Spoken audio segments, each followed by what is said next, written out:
Shalom Bapak Ibu, puji Tuhan. Hari ini mari kita akan bersama-sama kembali belajar dan merenungkan firman Tuhan.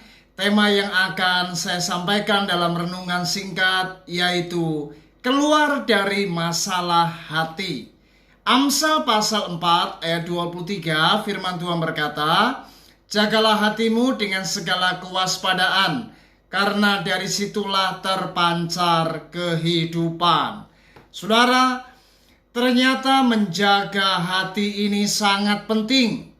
Dan tanpa disadari banyak anak-anak Tuhan yang tidak menjaga hatinya dengan baik. Artinya masih saya jumpai anak-anak Tuhan yang hatinya dalam keadaan bermasalah. Dan ternyata masalah hati ini sangat serius. Dan kalau Anda tidak keluar dari masalah hati ini, maka hidup Anda tidak akan tenang. Oleh sebab itu, masalah hati ini ternyata ada banyak macamnya. Dan saya ingin menggarisbawahi di dalam renungan singkat ini, yaitu masalah sakit hati dan iri hati. Tahukah Anda, dua penyakit ini memang masih sering terjadi dan masih ada di antara hati anak-anak Tuhan. Banyak anak-anak Tuhan yang tidak bisa menjaga hatinya sehingga mereka sakit hati. Mereka menyimpan kepahitan, mereka terluka, mereka menyimpan apa yang namanya akar pahit. Dan tidak sedikit mereka juga menyimpan apa yang namanya iri hati. Mereka iri dengan teman-temannya di sekolah, iri hati dengan rekan pelayannya, iri hati dengan teman sekantornya. Bahkan hamba Tuhan pun juga dapat iri hati dengan hamba Tuhan yang lain.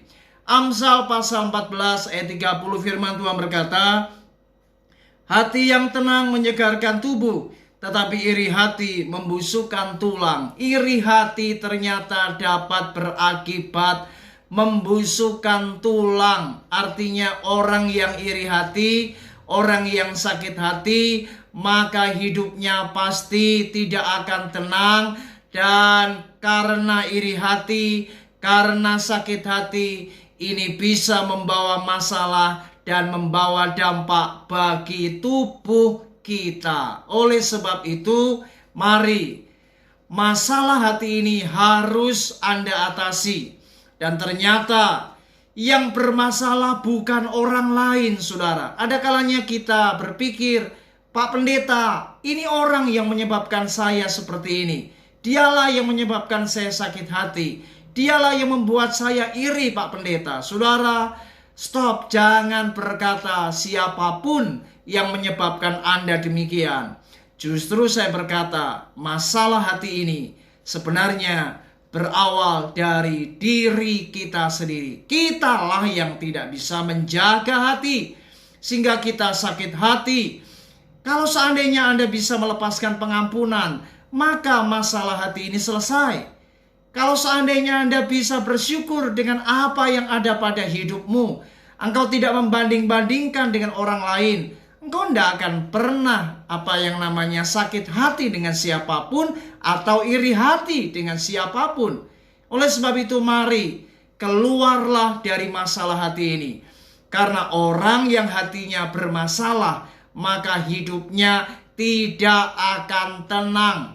Tetapi orang-orang yang berani keluar dari masalah hati ini, mereka berani mengampuni, mereka berani menerima kenyataan, berani untuk menerima fakta yang ada, dan tidak perlu membanding-bandingkan dan bersyukur dengan apa yang ia miliki. Maka orang-orang seperti ini hatinya beres.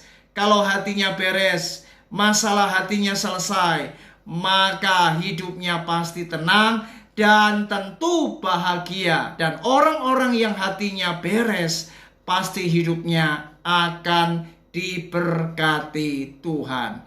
Kiranya renungan ini menyadarkan kita untuk kembali. Saya mengingatkan kita semuanya, mari kita belajar. atasi akan masalah hatimu dengan cara keluarlah dari masalah hati di mana engkau masih tidak ada yang beres dalam hatimu ini. Masih ada yang tidak beres dalam hatimu.